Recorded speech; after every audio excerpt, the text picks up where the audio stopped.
On Thursday, the BYU Cougars held another scrimmage. This one was close to the public. I'm Matt Peterson from CougarBlue.com, along with Cougar Blue's very own Jared Lloyd. Jared, what did the public miss in today's scrimmage? Well, they actually did something a little different in this scrimmage than they did last week. They broke up the teams. So the number one offense was going against the number one defense, and then the number twos were going against number twos. They actually organized kind of two separate teams. So the players were out there cheering for each other. The offense was cheering for the defense. It wasn't just offense going against defense, which is what we've seen all fall camp. And I really think that energized the players a lot. I liked what I saw as far as energy out there. They're cheering, they're excited. You know, it came down to the last play officially as far as what was on the scoreboard. You know, a 4th and 3, I think it was, the number 2 or number 3 offense had to go in at that point for that particular team. And so that made it a lot of fun for these guys. And I think that's an important element because they've been working so hard. It's important to add some fun and some enjoyment for these players. There was a lot of that today. I mean, there were highlight plays. You had David Foote juking and jiving to get free. You had a 59-yard run, I think, from Jamal Williams.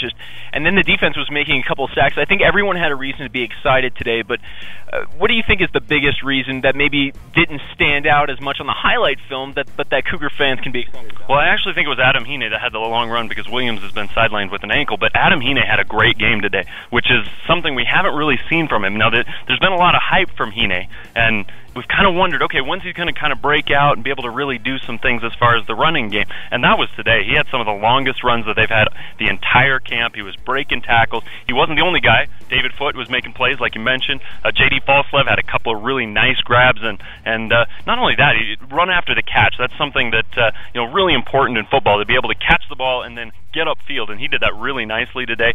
So on the flip side, the defense made a couple of plays, got a fumble early in the scrimmage, and did force a couple of stops. So kind of a mixed bag. But there were a number of guys that didn't play because they didn't want to risk injuries, and that was one of the things Bronco Mendenhall was happiest about, was the fact that they got through this scrimmage relatively healthy. You know what? It's great. Whatever's going to help the team the best, and whatever the coaches call and what I can do is what I'll bring to the table. You think you showed them something today that you do deserve a little more time?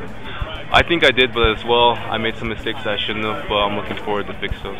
And no injuries today, which is, man, kind of keep your fingers crossed, but we held out quite a few players to make sure that didn't happen. So, yeah, overall a good day, I think.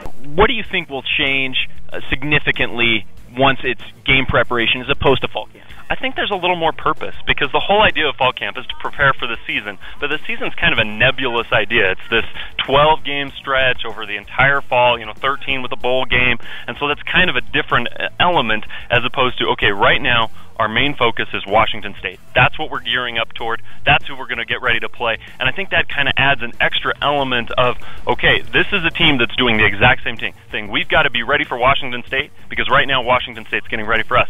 2 weeks from tonight, we're going to be right here at Lavelle Edwards Stadium watching the first college football game of the season on August 30th. That's exciting for the players, but they, like J.D. Falslev told me, they got a lot of work to do in the next 2 weeks to make sure they're 100% ready to go when the lights are on here and the college football season starts. Don't forget to check out CougarBlue.com. We've got our special 2012 season football preview up. We've got stuff from Jared, from Jason Franchuk, just everything every Cougar fan needs to know heading into the new season.